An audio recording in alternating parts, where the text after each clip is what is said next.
Gretchen Eleanor Harrington nació el 13 de junio de 1967 en la tranquila ciudad de Marple Township, Pensilvania. Era la amada hija de Harold Boyd Harrington y Enna Cover Harrington. Gretchen tenía 3 hermanas: Zoe, Harriet y Jessica. Las niñas crecieron en un hogar lleno de amor y compañerismo entre hermanos. Sin duda, su estrecho vínculo y apoyo jugaron un papel crucial en la configuración del carácter de Gretchen y en la formación de recuerdos preciados. Su padre, Harold Harrington, era pastor y dedicó su vida a servir a varias congregaciones de la Iglesia Presbiteriana Reformada de Norteamérica. En la mañana del 15 de agosto de 1975, Gretchen Harrington, de 8 años, salió de su casa en 27 Lawrence Road en Broomall, Pensilvania, con su Biblia en una mano. Estaba de camino a IR al campamento de la Escuela Bíblica de Verano en la Iglesia Cristiana Reformada Trinity Church Chapel. Este era el lugar de 2 iglesias locales. El padre de Gretchen era el pastor de una iglesia y David Sandstra era el pastor de la iglesia secundaria. Ella estaba ansiosa por asistir a la escuela bíblica y, por lo general, caminaba media milla con sus hermanas mayores, Zoe y Harriet.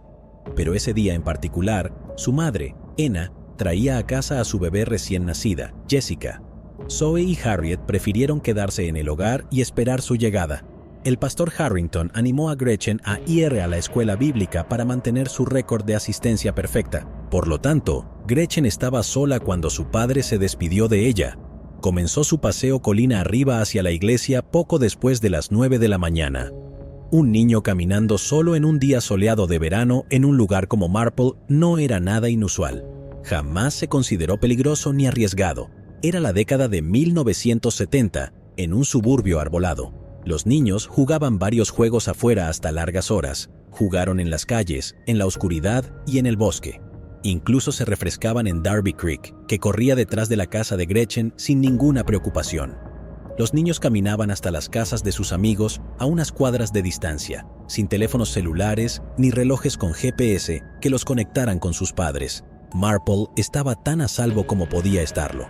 Alrededor de las 9 o 9:30 de la mañana, los niños llegaron al campamento y la primera actividad en la agenda fue una sesión de ejercicio matutino, dirigida por David Sandstra, el otro pastor.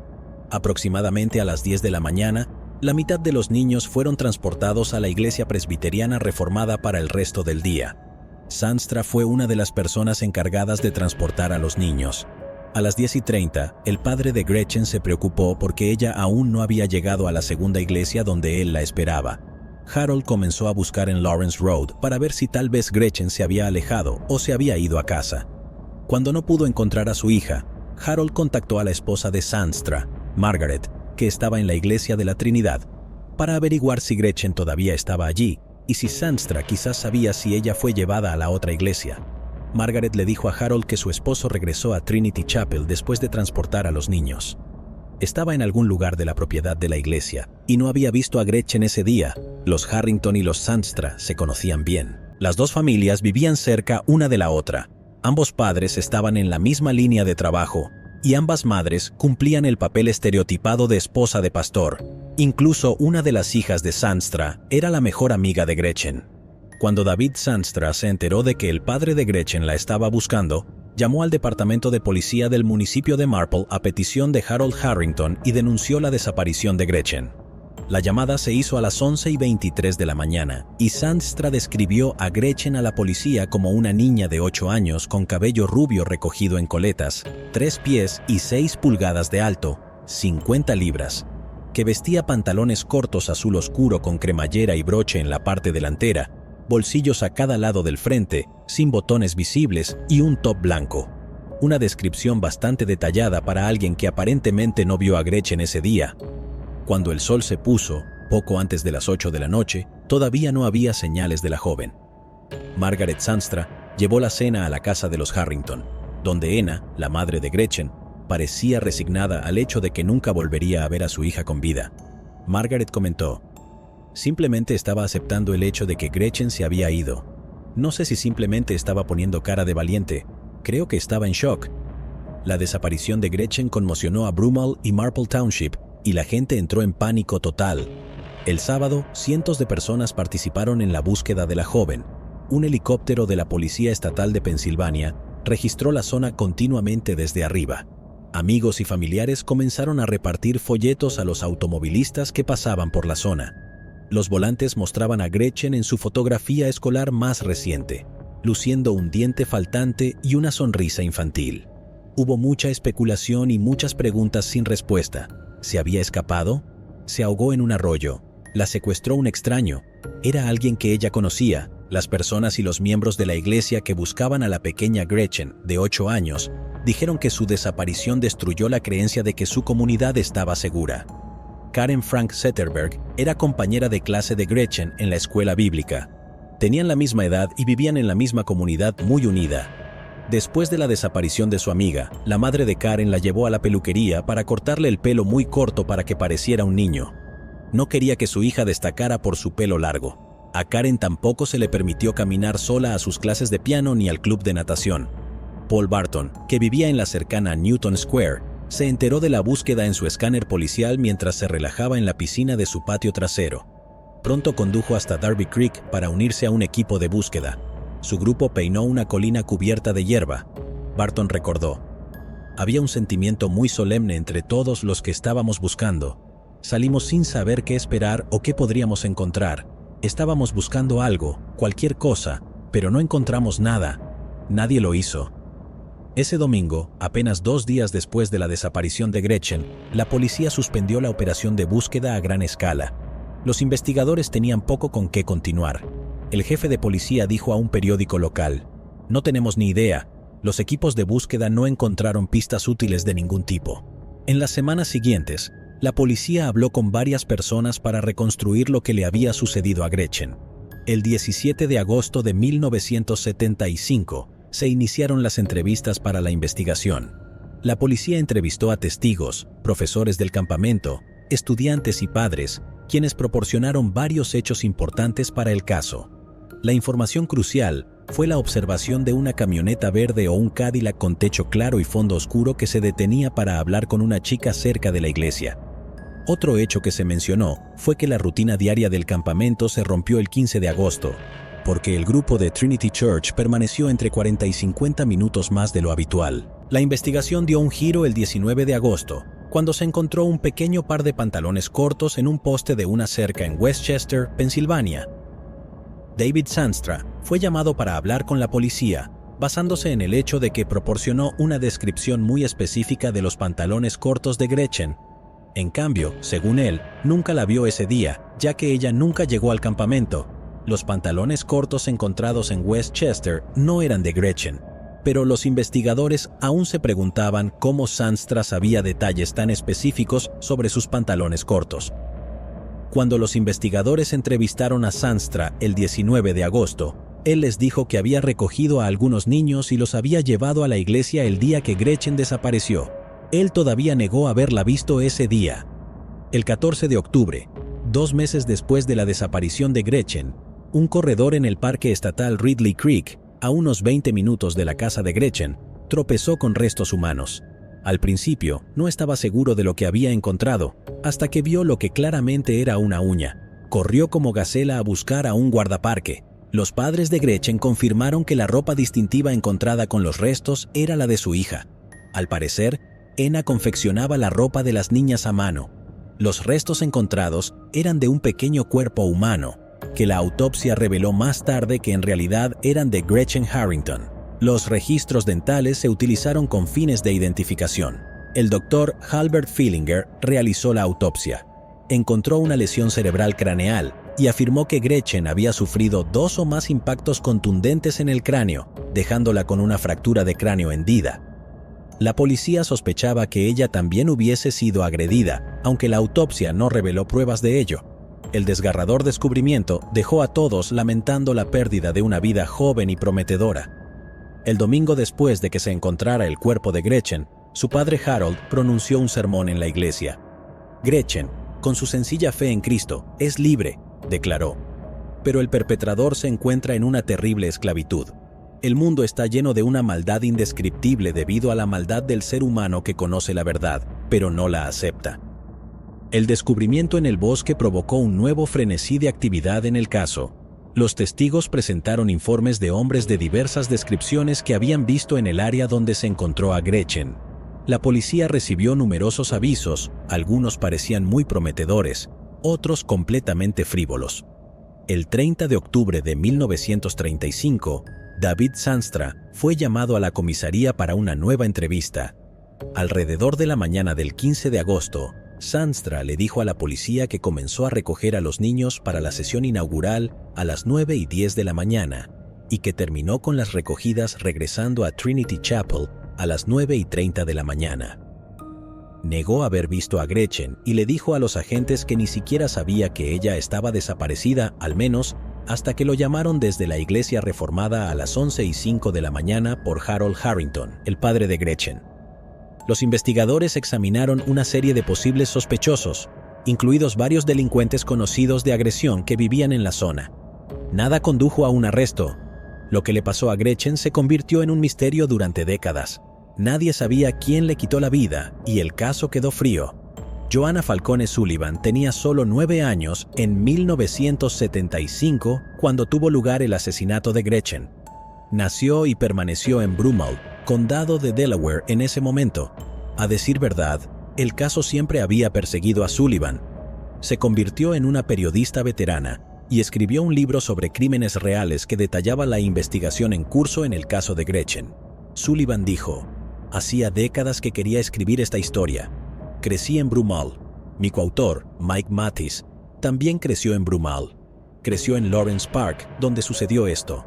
Nos afectó a los dos cuando éramos niños y afectó a muchos niños de nuestra edad". Sullivan comenzó el libro durante la pandemia y Gretchen Harrington Tragedy de Marple se publicó en octubre de 2022.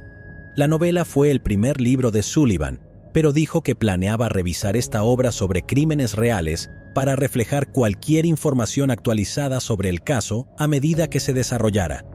Naturalmente, cuando los detectives se jubilan o fallecen, otros investigadores heredan sus casos sin resolver. En el caso de Gretchen, el sargento Coffin se convirtió en el investigador principal. Cuando una mujer llamó a la policía de Marple y quería hablar con alguien sobre Gretchen, su mensaje llegó al teléfono de Coffin. Estaba sentado en la jefatura de policía del municipio de Marple cuando escuchó el mensaje de voz. La mujer dijo que creía saber quién era el responsable de lo que le pasó a Gretchen y habló de un intento de secuestro casi al mismo tiempo. También mencionó que llevó un diario en la década de 1970 en el que registró parte de esta información cuando era una niña de 10 años que vivía en Havertown, a unas 3 millas al este de Marple. La mujer todavía tenía el diario en su poder después de todos estos años. El sargento Coffin se puso en contacto con la Policía Estatal de Pensilvania, aunque el caso permaneció abierto con la policía de Marple porque Gretchen había sido vista por última vez en su jurisdicción. La Policía Estatal técnicamente se convirtió en la principal agencia de investigación una vez que se encontraron los restos en el parque estatal. Coffin señaló: "Además, tengo 4 detectives en mi división. La Policía Estatal tiene muchos más recursos y fue ella quien programó una entrevista con la mujer. En los documentos judiciales se la designa únicamente por sus iniciales, la terminología utilizada para informante confidencial. La entrevista resultaría ser un avance monumental en un caso sin resolver que llevaba casi medio siglo sin conclusión, y los acontecimientos monumentales en casos sin resolver de décadas de antigüedad no ocurren con tanta frecuencia".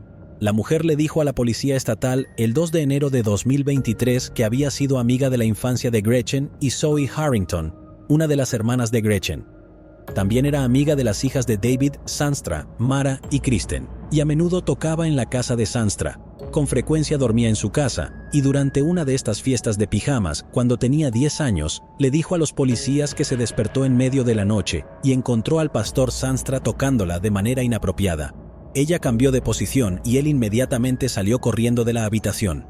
La noche siguiente, según ella, él la tocó nuevamente. Cuando las niñas se despertaron a la mañana siguiente, le mencionó el extraño comportamiento de David Zandstra a Mara, su única hija, y luego Mara le dijo algo como: "Él hace eso a veces, y a veces escucho a mi hermana llorar en medio de la noche". Cuando la niña contó los incidentes a sus padres, estos le dijeron que ya no le permitían quedarse a dormir en la casa de los Zandstra. En particular, La policía cree que el incidente en cuestión ocurrió exactamente una semana antes de que Gretchen desapareciera. Poco tiempo después, los Zandstra se mudaron a Plano, Texas, un suburbio de Dallas.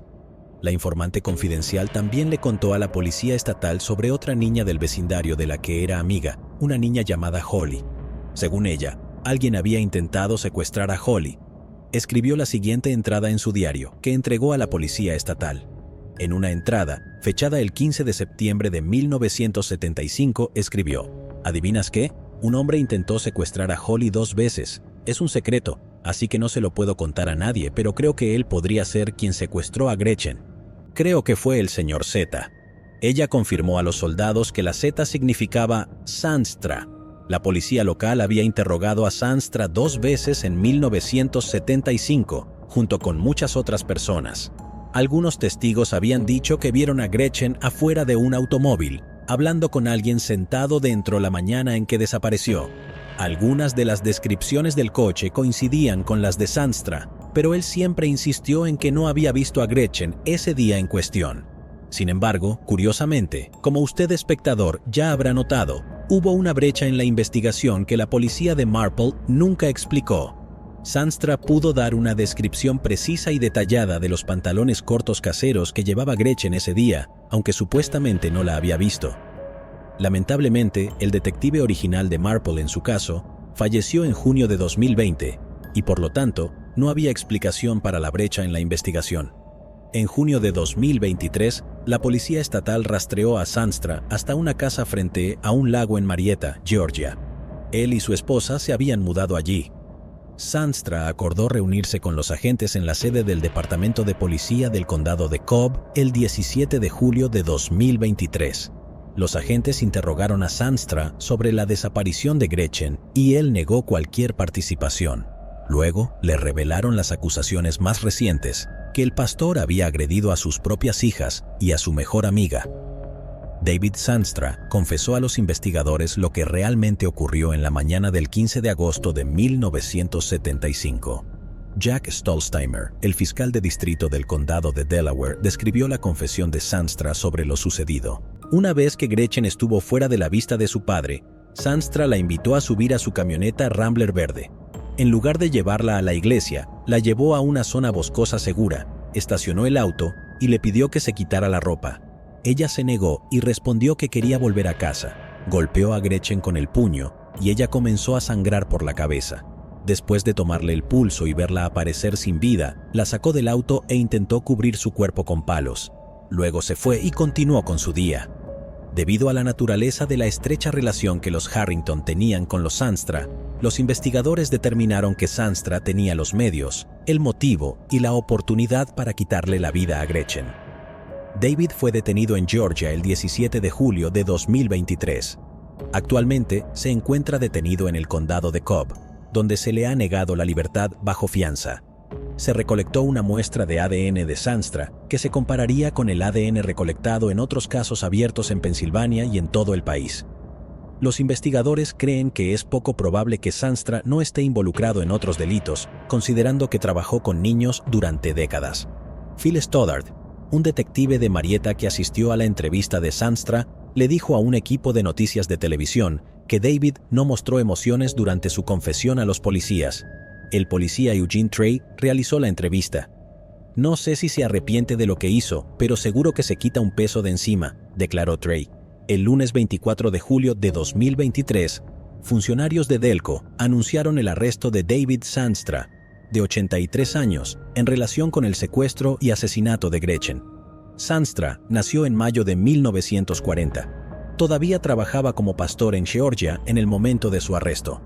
El fiscal de distrito del condado de Delaware, Jack Stolzheimer, dijo: «Él es la peor pesadilla de todo padre. Este acto atroz cambió para siempre a una familia y a una comunidad. Por fin puedo anunciar hoy que David Zandstra ha admitido este crimen. La justicia ha tardado en llegar, pero estamos orgullosos y agradecidos de poder darle una respuesta a la comunidad. Tenemos que darnos cuenta de que la mayoría de las personas en este mundo son buenas y que la mayoría de los pastores, especialmente las personas que dicen ser hombres de Dios, son buenas personas. Pero siempre ha habido personas, y siempre habrá personas, que son tan crueles, despiadadas y simplemente malvadas. Gracias a Dios, aquí hay fuerzas del orden para responsabilizarlos. Y por mucho que esto lleve, lo vamos a hacer, porque esta joven debería estar viva. Lo que le pasó a ella es simplemente horrible. Stolzheimer añadió que Zandstra estaba luchando contra la extradición a Pensilvania y que su oficina estaba buscando una orden del gobernador para llevar al tipo al condado de Delaware. La fiscalía presentará una petición de requisa. Una vez aprobada, se harán arreglos para que representantes de la oficina del sheriff del condado de Delaware recojan a Zandstra y lo lleven a Pensilvania. El proceso podría durar hasta 2 meses.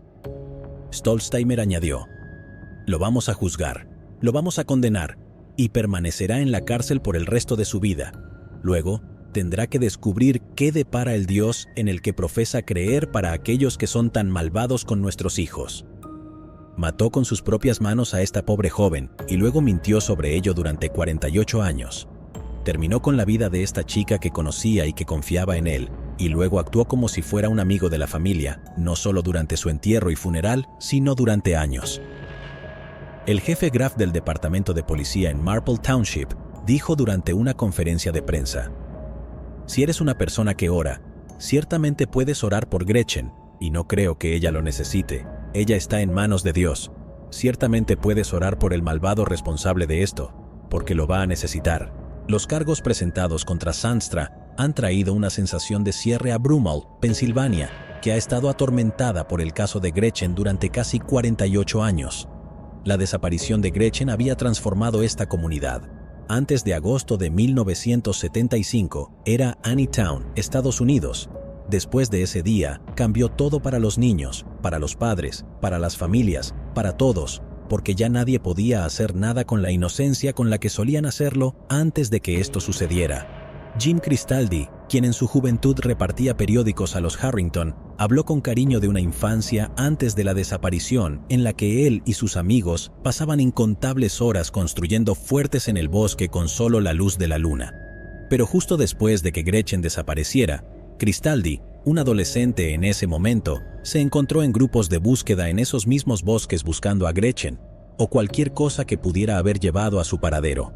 Éramos inocentes y esto destrozó por completo nuestra inocencia. El teniente de la Policía Estatal de Pensilvania, Jonathan Sunderland, dijo en un comunicado que la justicia no tiene fecha de vencimiento. Ya sea que un delito haya ocurrido hace 50 años o hace 5 minutos, los residentes de la Commonwealth pueden tener confianza en que las fuerzas del orden no descansarán hasta que se haga justicia. Este caso ha sido investigado por generaciones de detectives, y todos ellos tienen una deuda de gratitud por no darse nunca por vencidos. Hoy se debe un reconocimiento especial al cabo Andrew Martin de la Unidad de Evaluación de Investigación Criminal y la Unidad de Personas Desaparecidas. Su determinación de aprovechar el trabajo de sus predecesores y su creencia de que el caso aún podría resolverse han sido fundamentales para llegar al anuncio de hoy. Michelle Delon, presidenta y directora ejecutiva del Centro Nacional para Niños Desaparecidos y Explotados, dijo: el anuncio de hoy es un testimonio del poder de la perseverancia y del compromiso de una familia y una comunidad con la justicia. Independientemente de cuánto tiempo haya pasado, sabemos que se pueden encontrar respuestas. Al conmemorar este logro, aplaudimos los increíbles esfuerzos de la Oficina del Fiscal de Distrito del Condado de Delaware, la Policía Estatal de Pensilvania, la Policía del Municipio de Marple y sus agencias policiales asociadas, y, cómo no, al Departamento de Policía del Condado de Cobb por su inquebrantable dedicación en este caso. Días como hoy alimentan nuestra pasión constante por proteger a los niños y mantenemos a la familia de Gretchen en nuestros pensamientos, así como a muchas otras familias que todavía están buscando respuestas. David Zandstra fue acusado de quitarle la vida a Gretchen en primer, segundo y tercer grado, así como de secuestro de un menor y posesión de un instrumento delictivo. El sitio web de la Iglesia Cristiana Reformada enumera a Zandstra como ministro retirado y dice que fue ordenado el 20 de septiembre de 1965.